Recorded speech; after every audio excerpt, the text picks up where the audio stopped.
Bonjour Monsieur Didier Roustan, Bonjour, bienvenue à Saint-Étienne.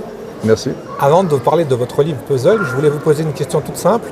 Pour vous, à part le football, Saint-Étienne, ça évoque quoi?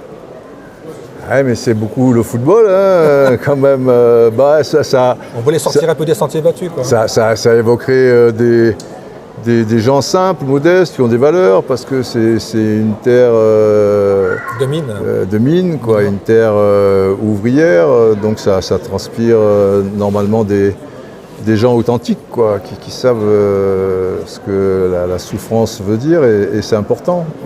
Et justement, bien, pour faire le parallèle entre football et populaire, est-ce que ça a eu un lien, à votre avis, dans les résultats de Saint-Étienne?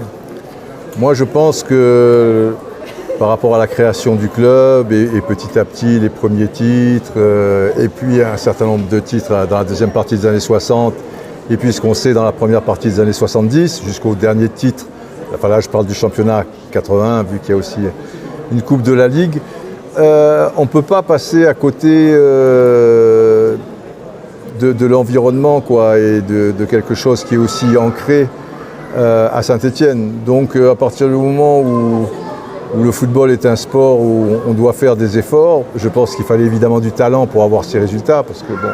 Et peut-être un bon président aussi à l'époque, Roger Oui, Rocher. un président qui était précurseur, je veux dire Pierre Garonner aussi, qui a été très important, Robert Herbin, mais avant, c'est une continuité, Jean Snella, Albert Batteux, c'était des gens aussi, précisément, qui avaient des valeurs, donc c'est pas innocent tout ça, et ça aboutit sur ce que l'on sait.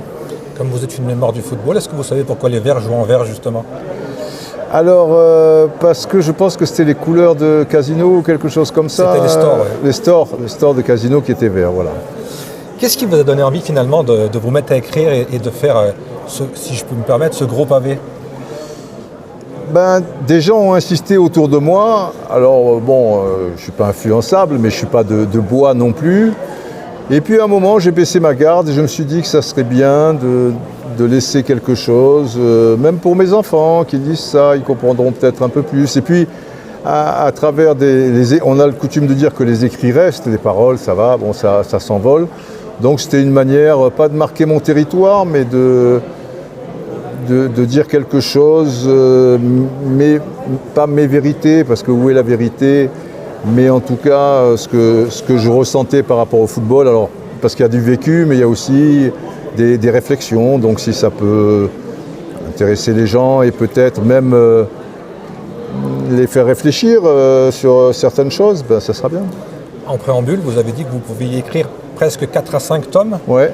Il y a tant de souvenirs de ça dans votre si longue carrière de journaliste? Oui, il y en a pas mal, ouais, parce que ça fait 47 ans quand même, et il y a eu beaucoup de voyages, il y a eu beaucoup de rencontres, beaucoup de matchs aussi.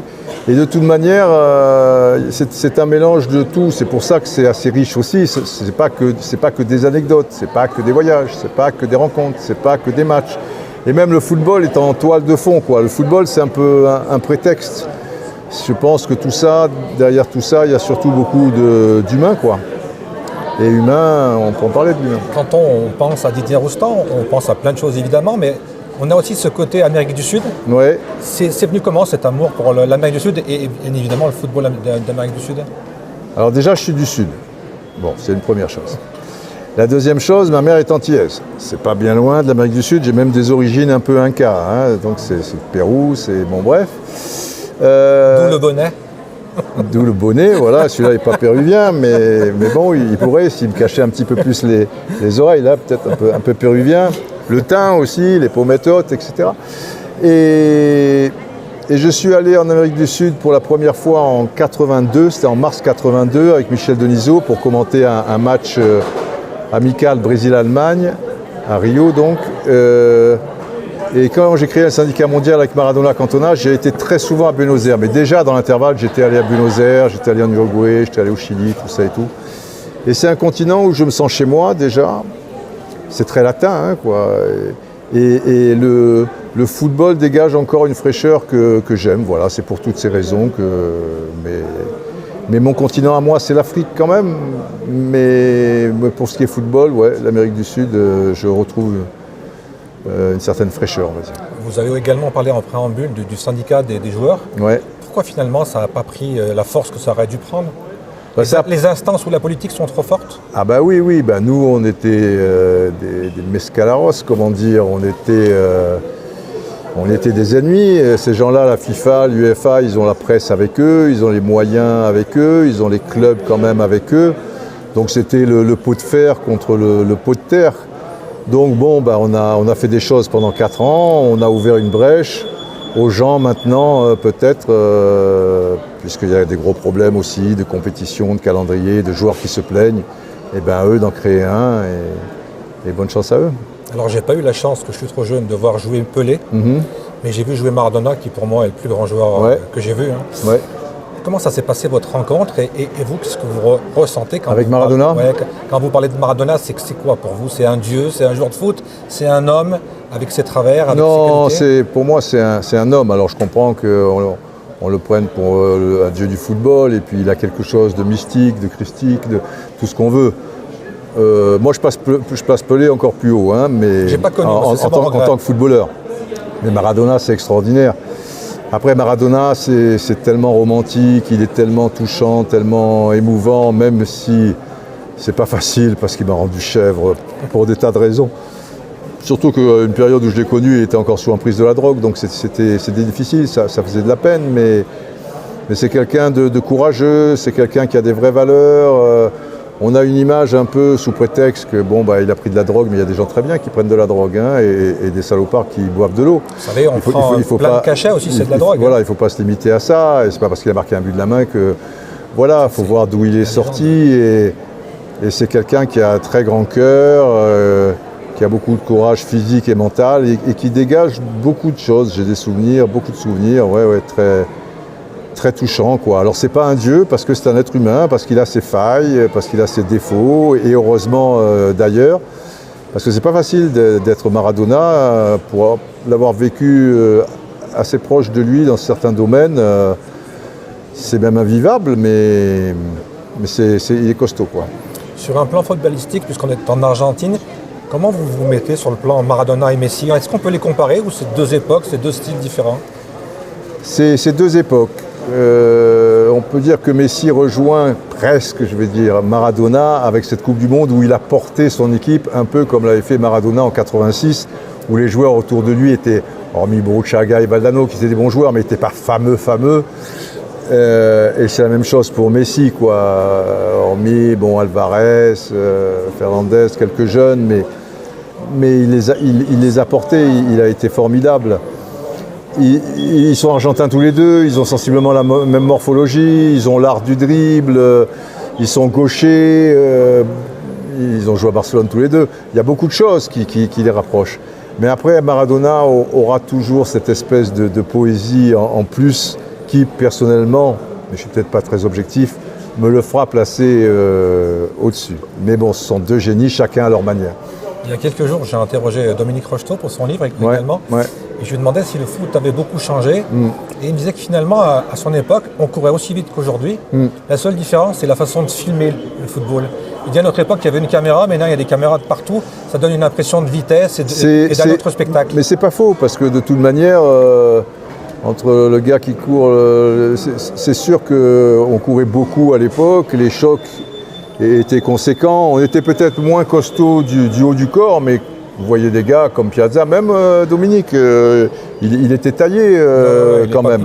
Et quand on voyait des matchs au ras du sol, on voyait les chocs et les attaquants étaient moins protégés que maintenant. Donc c'était beaucoup plus dangereux. Il y avait des coupes-gorges quand vous alliez jouer dans certains clubs, notamment dans le sud. C'était compliqué. Aujourd'hui, tout est télévisé. Disons qu'on est plus protégé. Malgré tout, le football d'aujourd'hui reste plus physique. On va dire que ça va plus vite. Mais le fait qu'il y ait beaucoup de caméras, que dès qu'il y a des temps morts, on voit des ralentis avec des loupes, avec des choses comme ça, ça donne une impression aussi de vitesse et de puissance qui change un petit peu la donne. Il a raison. Avant de terminer et de vous libérer, j'ai une dernière question. Je suis obligé d'y faire référence. Je vois que vous n'en avez pas parlé. Vous avez fait présentateur de téléfoot. Il y avait Pierre Cangioni. Et pour tous les jeunes footballeurs de bonne époque, Pierre Cangioni, c'était une légende. Est-ce qu'on peut avoir 2-3 mots pour Pierre Cangioni? Comment vous avez vécu cette époque avec Téléfoot? Oui, j'ai commencé TF1 en 76 et Téléfoot a commencé en 77. Donc Pierre a fait téléfoot de 76 à 81, je pense. C'était le samedi soir, très tard. C'était le samedi soir, ouais. Après Dallas. Après Dallas. Et des fois après Pollack. Et là, c'était encore plus long parce que Pollack, c'était l'enfer pour les débordait. Ouais. Et c'était quelqu'un de très sympa, de très, très juste. C'était une belle personne. Enfin, j'ai dit c'était, je l'ai encore eu au téléphone il y a quelques jours. Ça a été une chance de commencer mon métier avec lui comme patron. Il m'a laissé ma chance. Il a toujours été très, très gentil, très paternel, quoi. Et c'était un bon professionnel, évidemment, un grand professionnel. Donc voilà, il y a toujours beaucoup d'affection quand vous me prononcez le mot Pierre Cangioni. Pour conclure, c'est quoi l'avenir de Didier Roustan? C'est d'écrire des livres, écrire une pièce de théâtre? C'est de continuer à donner son avis sur le football? C'est quoi votre avenir? Je sais pas. C'est de voir la remontée de Saint-Etienne en Ligue 1 et la descente de Lyon? Bah, la descente de Lyon, je ne la souhaite pas quand même. La montée oui, je sais bien, la montée de Saint-Etienne, ça serait beau. Après, vous savez, je vis au jour le jour, donc la vie est bizarre. Hein.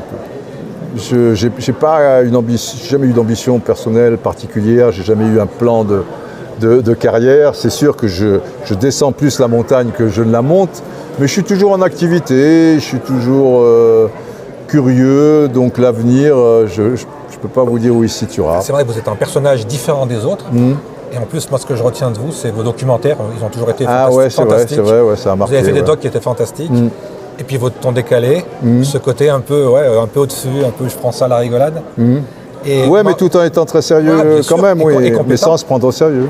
Et pour tout ça, moi je vous remercie parce que ça fait 50 ans presque que je vous suis. Eh ben oui, 47 ans. Et comme je vous dis, j'avais à peu près 13 ans et je vous ai croisé dans les rues de Cannes, à l'époque du tournoi international de Cannes-l'Avocat. Des juniors, ouais, absolument. Et j'ai rencontré il y a plusieurs fois Bernard Lyons dans la région. Ouais.